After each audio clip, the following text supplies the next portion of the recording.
Bismillahirrahmanirrahim. Assalamualaikum warahmatullahi wabarakatuh.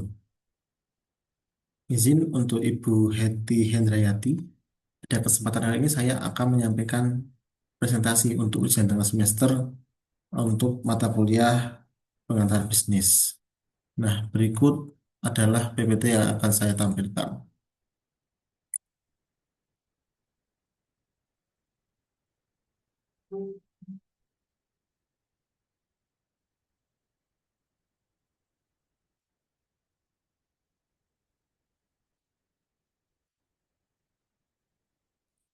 Nah, izin Bu, ini adalah PPT yang saya tampilkan, yaitu untuk kali ini saya akan mencoba untuk membuat yang namanya bisnisnya itu adalah asing atau aneka singkong.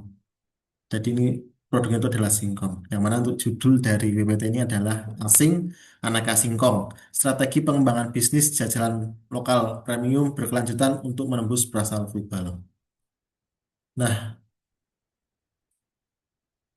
Nah, terkait dengan gambaran umum dari bisnisnya itu adalah untuk sektor industri, itu untuk food and beverage ya, itu khususnya industri kreatif pengolahan pangan lokal berbasis komoditas agrikultur. Terkait dengan karakteristik industrinya, itu ada high resiliency and repeat order, yaitu sektor makanan ringan dan jajanan modern yang terbukti tahan terhadap guncangan ekonomi karena merupakan barang konsumsi harian dengan tingkat pembelian ulang yang cepat. Kemudian abundan raw material, yaitu sumber dayanya melimpah, bahan bakunya melimpah, ya karena singkong melimpah ya. Jadi singkong itu merupakan komoditas yang melimpah, murah, dan tumbuh di mana saja di Indonesia, sehingga meminimalkan risiko rantai pasok hulu atau low supply atau supply yang kurang gitu. Kemudian ini low cost and high margin, yaitu biaya dasar bahan baku yang sangat ekonomis yang mampu memberikan ruang keuntungan atau profit margin yang tebal jika dipadukan dengan inovasi produk yang tepat. Karena singkong ini termasuk murah, di beberapa tempat pun bahkan ada yang harganya itu entah 1.000-an per kilo, 2.000 per kilo, atau 3.000 per kilo. Jadi termasuk murah gitu ya. Kemudian berikutnya adalah rumusan visi dan misi. Untuk visi perusahaan, itu menjadi pelopor industri olahan singkong modern nomor satu di Indonesia yang berkelanjutan, adaptif terhadap tren, dan berdaya saing global pada tahun 2030. Untuk misi jangka panjangnya, itu yang pertama untuk di hulu, terkait dengan agrikultur, itu adalah untuk membangun jaringan kemitraan fair trade yang berkeadilan langsung dengan petani singkong lokal guna menjaga stabilitas pasokan hulu. Kemudian proses yang dalam produksi itu menerapkan standar pengolahan pangan yang higienis, modern, dan bebas bahan kimia berbahaya untuk menjaga kualitas premium produk. Kemudian pada bagian hilir atau bagian pemasaran itu menghadirkan diversifi produk baik dari basah maupun kering dengan cita rasa internasional serta mengoptimalkan ekosistem pemasaran digital. Berikut untuk profil brand, logo, dan filosofi. Nah, seperti tadi yang saya jelaskan adalah nama brandnya itu adalah asing. Tagline atau ekstensinya itu merupakan asing adalah singkatan dari aneka singkong. Untuk filosofi namanya itu secara harfiah, asing merupakan singkatan dari aneka singkong untuk memudahkan edukasi produk ke konsumen. Secara konseptual, kata asing merepresentasikan ambisi besar perusahaan untuk membawa produk lokal ini menembus pasar internasional atau negara asing. Sekaligus juga untuk menciptakan strategi curiosity marketing atau produk yang unik dan tidak biasa. Filosofi logo ya, berdasarkan desain tersebut, daun dan akar singkong itu menunjukkan komitmen yang mengakar kearifan pangan lokal dari dasarnya. Kemudian panah hijau meluncur ke atas, itu melambangkan pertumbuhan bisnis yang progresif, ramah lingkungan, dan inovatif. Untuk di lambang yang garis global atau jaringan, itu menegaskan visi global atau global agar singkong Indonesia dikenal luas di kancah internasional. Kemudian berikutnya untuk bentuk hukum dan struktur organisasi. Ya, ini ada untuk yang badan hukumnya itu adalah JV atau Persekutuan Komanditer. Alasan pemilihannya adalah legalitas paling taktis, fleksibel, dan berbiaya rendah untuk pertumbuhan skala UMKM, namun sudah memiliki kekuatan hukum kuat untuk mengurus perizinan yang macam-macam. Kemudian bisa menjalin kontrak kerjasama pemasok serta masuk ke jaringan retail modern. Berikutnya untuk struktur kepemilikan atau syarat legalitas CV. Untuk sekutu aktifnya ya, itu editor utama itu adalah saya sendiri, yaitu Wafik, sebagai penanggung jawab penuh operasional bisnis dan pengambil keputusan makro. Kemudian sekutu pasifnya itu manditernya itu ada Abial sebagai mitra pendiri formalitas penyetor modal awal dan pemenuhan syarat legalitas pendirian CV. Kemudian untuk bagian struktur divisi internal untuk fungsional eksekutif ya terkait dengan kendali manajemen operasional harian diintegrasikan secara fungsional untuk efisiensi bisnis. Ada CEO, COO, dan CMO. Nah untuk CEO ini itu untuk manajemen modal, alat strategis makro, analisis keadaan pasar, dan permintaan luar. Kemudian untuk COO itu pengendalian mutu produksi pangan, manajemen persediaan bahan baku singkong, dan efisiensi pengolahan dapur. Untuk CMO itu untuk manajemen konten kreatif, digital branding, otomasi toko online, dan pelayanan pelanggan atau customer service.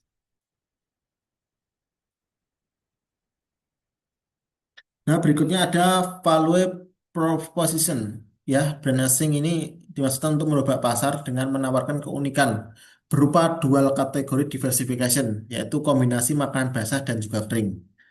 Nah, yang pertama untuk lini makanan kering untuk retail dan oleh-oleh itu ada contohnya Premium Cassava Chips and Sticks. Ya, keripik dengan ketebalan presisi, renyah, tidak keras, dibalik bumbu eksklusif, yang macam-macam, full oil, satay egg, smoked beef, Korean spicy, kemudian juga bebas gula, gluten free, dan minim minyak. Kemudian yang lini kedua itu ada lini makanan basah, yaitu ready to eat and frozen food. Yaitu contohnya ada modern cassava garlic cheese. Singkong merekah khas tradisional bertekstur selembut kentang, disajikan hangat dengan siraman garlic butter dan keju mozzarella. Nah, kemudian contoh lagi ada Thai cassava modern. Itu singkong rebus manis legit dengan siraman fla santan gurih di dalam kemasan bowl praktis. Nah, kemudian itu untuk ini Yellow Western Processing ya. Untuk bagian singkong yang pulen itu dialokasikan untuk menu basah, sedangkan bagi yang padat atau untuk itu untuk menu kering. Nah, jadi bisa disimpulkan tidak ada bahan baku yang terbuang sia-sia. Berikutnya terkait dengan identifikasi masalah, peluang, dan solusi produk. Nah, untuk analisis lapangannya ya ada masalah bahwa singkong itu masih terperangkap stigma makanan kelas bawah, inferior good, atau bisa dibilang deso gitulah, makanan desa lah. Karena untuk olahannya masih sering monoton dan harga di tingkat petani sering jatuh akibat eksploitasi tengkulak. Kemudian peluangnya itu adalah adanya lonjakan tren gaya hidup sehat di perkotaan yang mencari camilan sehat, yaitu camilan yang bebas gluten, gluten free diet. Didukung ketersediaan singkong lokal yang melimpah, murah, dan ada di mana-mana sepanjang tahun. Kemudian justifikasi pemilihan bisnis asing ya, ini untuk relasi finansial itu adalah mengonversi bahan baku murah menjadi produk premium bernilai tambah tinggi. Kemudian juga menghasilkan margin keuntungan yang tebal. Untuk ketahanan industri ya, untuk perputaran arus keseharian sektor food and beverage ini berbasis komoditas lokal sangat cepat dan paling tahan banting terhadap krisis ekonomi.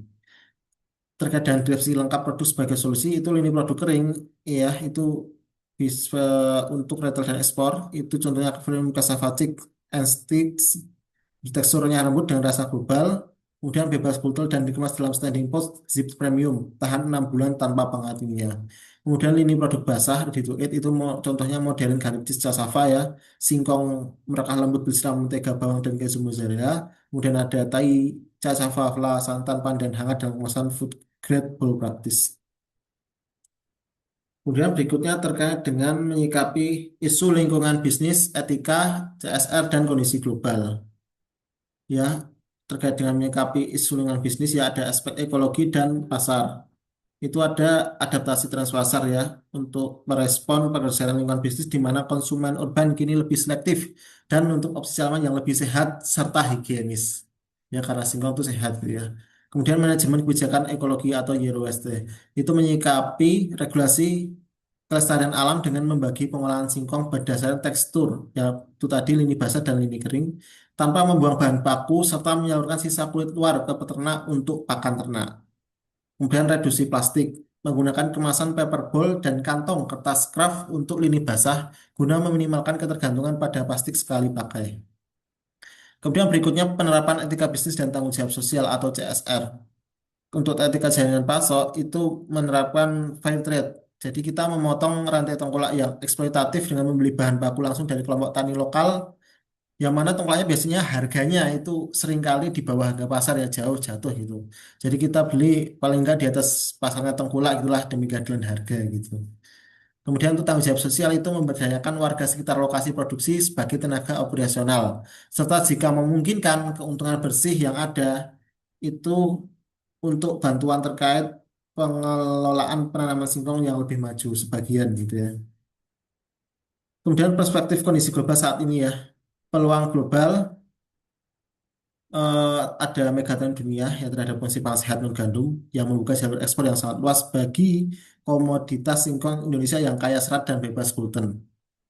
Untuk tantangan global itu ada hambatan regulasi terkait standarisasi keamanan pangan internasional yang ketat, seperti sertifikasi dan lain-lain, serta risiko fluktuasi biaya logistik, jalur laut global, dan lain-lain. Berikutnya terkait dengan kelayakan komersial ya, untuk analisis STP dan strategi konsumen pertama. Untuk analisis STP ya, segmenting targeting positioning. Segmenting masanya itu adalah masyarakat perkotaan atau urban, itu kemudian yang usia 15 sampai 40, Gen Z maupun milenial, pelajar, mahasiswa, pekerja kantoran, serta individu yang peduli pada konsumsi pangan bebas gluten yang sehat-sehat itu. Kemudian targetingnya itu adalah penggemar camilan aktif di media sosial yang gemar mencoba variasi rasa baru namun tetap menyukai kepraktisan dan harga yang rasional. Kemudian positioningnya itu adalah the next level of Indonesian cassava, yang mana menempatkan asing sebagai pelopor produk olahan singkong lokal premium, terlengkap dengan cita rasa kelas dunia. Untuk strategi penetrasi pasar, ya, untuk menarik konsumen pertama itu ada dua, ini ada FOMO dan influencer marketing, membagikan produk sampel gratis kepada mikro influencer kuliner lokal untuk membangun ulasan jujur atau honest review, baik di TikTok maupun Instagram. Kemudian untuk bundling promo itu ada yang basah kering gitu ya, contohnya ada promo, menawarkan promo khusus pada pekan peluncuran, misal beli satu menu singkong basah hangat, dapat diskon 50% untuk satu pak keripik singkong kering. Kemudian ada analisis SWOT, Strength, Weakness, Opportunities, and Threats. Ya, untuk strength-nya sendiri adalah bahan baku yang murah melimpah ya. Kemudian ada keunikan kombinasi lini produk basah dan kering, bebas gluten atau sehat gitu ya, margin keuntungan bisa dibuat tebal. Kemudian untuk kelemahan atau weakness-nya itu ada di brand ini masih baru, belum dikenal luas, kemudian keterbatasan tenaga kerja operasional awal karena masih baru, kemudian daya tahan mengembangkan basah yaitu masih relatif singkat tanpa bahan pengawet gitu ya. Kemudian opportunities atau peluang itu sekarang ini masif ya tren belanja frozen food dan snack late e-commerce gitu ya online. Kemudian pergeseran preferensi pasar global itu ke arah zaman sehat untuk saat ini. Jadi udah mulai pada saat kesehatan. Kemudian untuk pasar olahraga modern yang terus tumbuh. Kemudian tes atau ancaman itu adalah kompetisi yang lebih ketat dari industri keripik kentang yaitu ada juga makaroni, kentang, keripik kentang dan lain-lain yang skalanya lebih besar. Kemudian ada juga potensi ancaman untuk ditiru gitu ya ininya idenya karena ada kompetitor yang mungkin modalnya lebih besar. Kemudian berikutnya adalah bisnis model kanvas atau BMC ya. Untuk ke partners ini ada petani singkong lokal, supplier bumbu premium, jasa kurir dan ekspedisi, mikro influencer kuliner. Kemudian untuk kayak activities itu ada pengolahan singkong, basah atau kering, kontrol kualitas dan kemasan, pemasaran digital dan konten. Kemudian ada value proposition yaitu kombinasi menu basah dan kering. Kemudian bebas gluten dan rendah kalori. Kemudian ada varian rasa global. Kemudian untuk customer relationship itu adalah diskon loyalitas member, konten interaktif medsos, giveaway bulanan. Kemudian customer segment itu ada Gen Z and milenial, pencinta pencinta kuliner tradisional modern, konsumsi diet bebas gluten.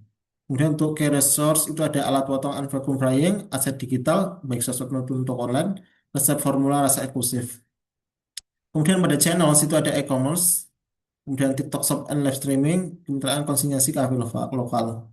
Kemudian untuk biaya bahan bakunya itu pada struktur ya ini ada termasuk tadi biaya bahan baku singkong dan bumbu penunjang. Kemudian ada biaya kemasan premium dan cetak logo, ada biaya pemasaran digital untuk iklan di medsos. Kemudian untuk revenue streams itu untuk penjualan retail lini makanan kering, online atau offline. Kemudian penjualan harian lini makanan basah, ready to eat. Kemudian ada penjualan paket kemasan beku, frozen food. Nah, kemudian ada terkait dengan peta jalan keberhasilan Smart Goal and Action Plan ya. Untuk tujuan jangka pendek 6 sampai 12 bulan itu ada validasi pasar lokal, mengamankan sertifikasi legalitas dasar, baik kehalalan dan lain-lain. Kemudian juga membangun basis audiens digital. Kemudian untuk tujuan jangka panjang sekitar 3 sampai 5 tahun itu membuka sistem kemitraan atau reseller atau franchise lini basah di seluruh kota besar di Indonesia dan memulai riset perluasan pasar ekspor ke Asia Tenggara.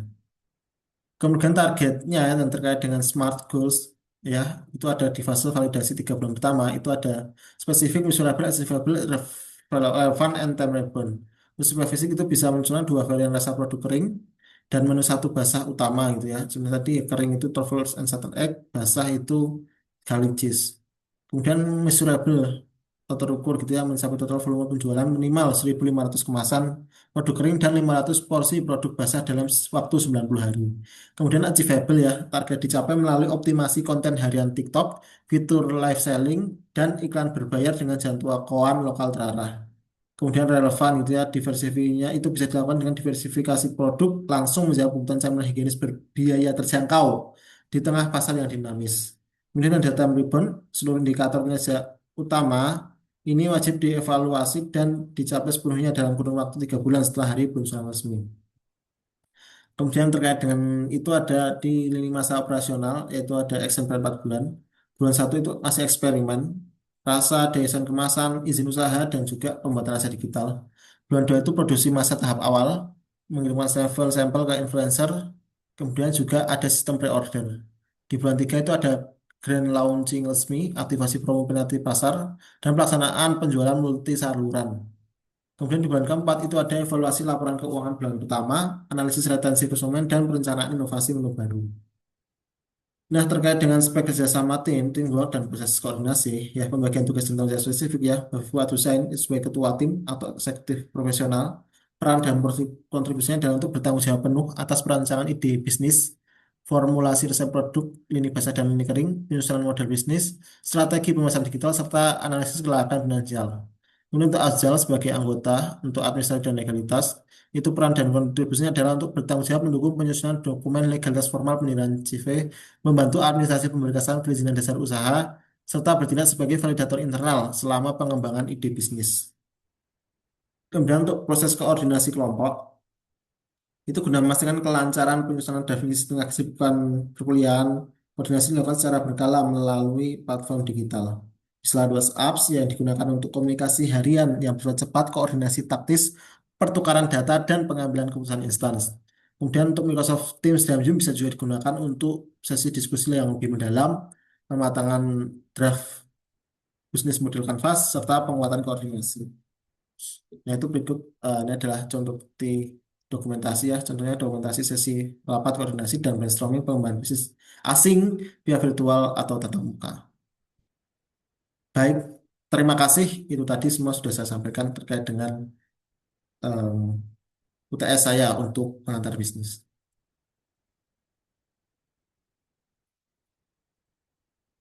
Baik, itu tadi dari saya. Bila ada salah kata mohon maaf. Bila itu hidayah. Wassalamualaikum warahmatullahi wabarakatuh. Terima kasih, Bu.